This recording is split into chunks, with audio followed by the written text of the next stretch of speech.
Or d takes e5. Oh, you're going to checkmate me. D takes c5. Oh. And, oh wow, okay, meanwhile, a game has started, the Armageddon between Magnus Carlsen and Shakhriyar Mamedyarov. Mamedyarov with the white pieces. And a quick start to this one. It's the English opening. A couple of pieces off the board already at this early stage. Yes, and I'm just going to briefly mention that you guys wanted a Hikaru confessional, and we have a Hikaru confessional, and we'll play that during the break. And there we see Shak stepping up with his queenside pawns. Yeah. A4 on the board from Shak, stepping forward with the queenside pawns. And okay, Magnus just basically playing a Sicilian, but with reverse colours. Looks healthy to me. Black setup here, Judith. Who do you kind of hold as the favourite at this early stage? Well, I like Black's position as it is. I'm not sure this A4 is... It's there, but of course in this position, white bishop from C1. It has a challenging task that where is it going to go, or it will stay there forever. Interesting A5 move, which was done by Mamedyarov, pushing the pawn. If Black is not going to be stopping A6, then I believe Mamedyarov is planning to push all the way. And also probably Queen A4 is something that he might be continuing, or Queen B3. But I'm kind of surprised to have this pawn push on the A5. Especially so early in the game, you know, you kind of taught that you have to develop your pieces. And Shak is saying, you know what, I'm just going to attack on the queen side and just, whoa, I was not expecting that. Shak is determined that Magnus's king lives on the king side. The Shak attack is real, but he's forgetting to develop his pieces. White's pieces do not look ready for this opening of the position, Judith. Well, 9 years ago when I stopped competitive chess, this was not the way it was considered the way to success. That is true. But to push all your pawns and without developing, you have one developed piece on G2. It's just very strange. Yeah. But now he's going for your plan at least, Judith. Putting some pressure on this Black Knight. But the problem is, I mean, yes, there's pressure on the Black Knight, but take a look at White's Knight on G1. How on earth is that getting out?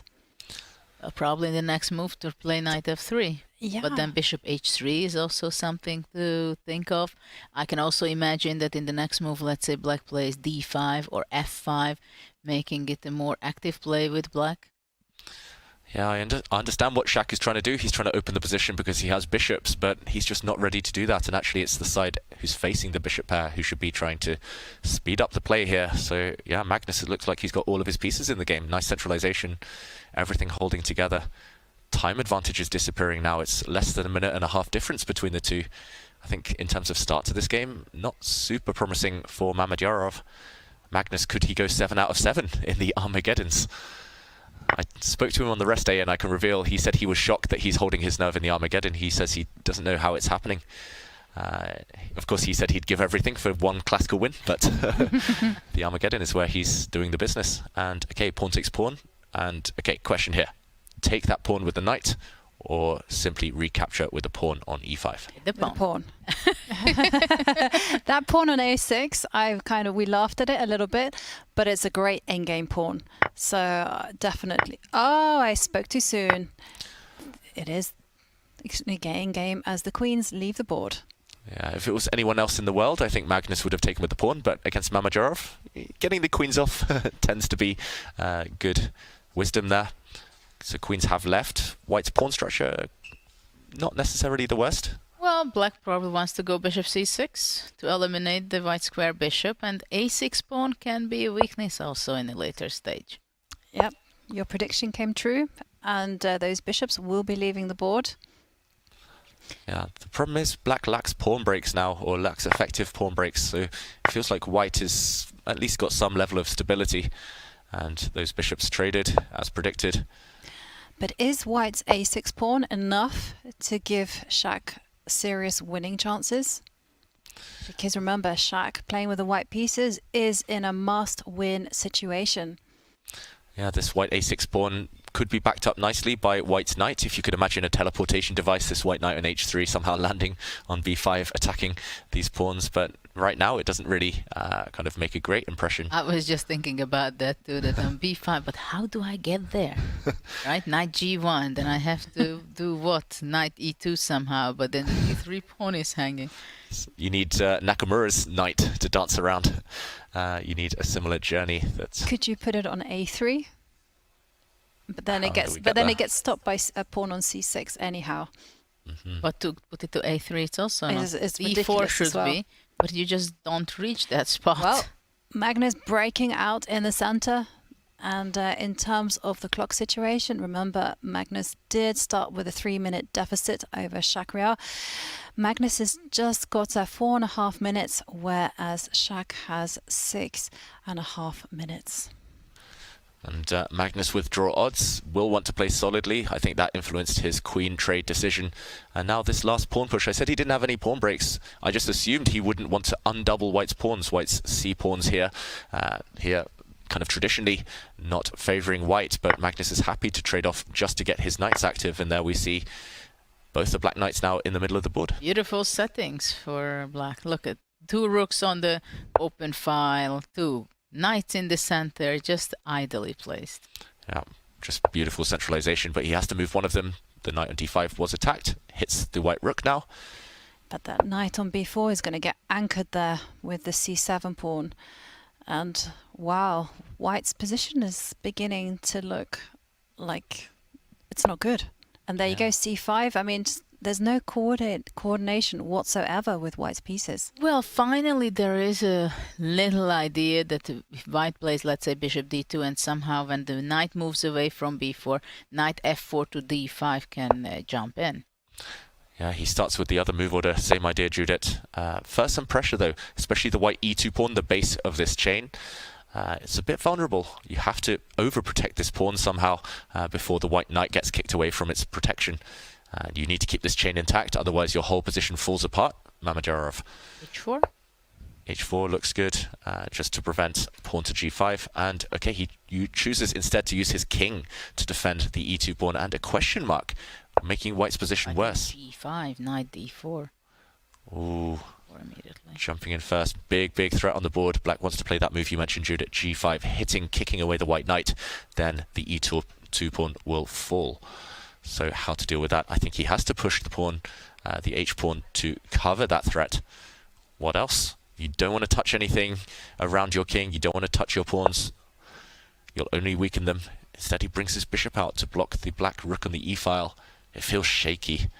Well, it's holding together for now for white. Well, knight bc2 would be provoking, and white would have to take on d4 for sure. But now maybe just knight moves away to f5, for example.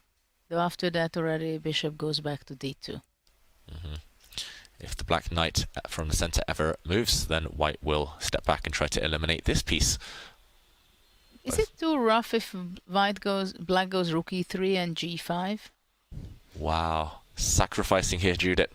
No fear at all. Rook takes bishop. On the board. Wow. That would not have even been on my radar, sacrificing in an endgame, but the whole idea is tactical. He's going to break apart white's pawn chain once he's kicked the knight away. And Magnus looks up at the screen. The evaluation bar doesn't react, meaning this sacrifice is well justified. And Magnus looking pretty happy there on the camera, you've got to say, looking away as if he's just kind of proud of his move, proud of his idea. Looks nice, gotta admit.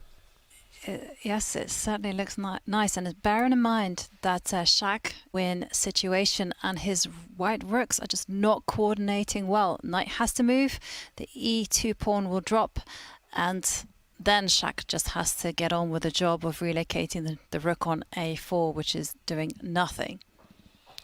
Yeah, where to put that knight? That's the first question. Does he centralize it, potentially at the cost of a pawn? I think knight d5 is the only move for white. Ooh, he hesitated there, Mamedyarov. That knight, is it going to get ignored? Is it going to get captured? Magnus gives a check. The white king, where to go now? He has to go back, I think, all the way to g1. Oof. Running away, it has to, as you say, flee back to the corner. But now can't Magnus just simply trade knights and step back and grab those pawns? Expecting Magnus to trade off White's knight. That's the best piece right now. As you say, Jovanka, take this one and then somehow maybe go back for this pawn. That's your idea. Yeah, it's also tempting to actually grab the pawn on d3 immediately with a knight. Exactly, knight d3 and then knight d5 and g4 with the stabilizing the knight to f3. If you can come to f3 with any of the knights, this black king is simply, the white king, sorry, is going to be caught in a box and mated. But of course, there are several ideas. It's only that for black it's tricky what to choose out of the several options. What would you choose, Judith, here? Magnus only needs a draw. He can choose the safer option if he needs. Which one's more simple? I'm very much tempted to go knight d3. I'm not sure that's the best, but I somehow would go knight d3 and knight e5 or knight e1 at some point and g4. You love that knight e1 move. It keeps happening this tournament. Full board vision there. Knight e1 coming in. Watch out for that to happen. Judith's predicted it correctly every time, I think. Knight takes d3 on the board. Magnus makes a bit of a face. He knew that was a difficult decision, and he's under 2 minutes. So he needs to speed up.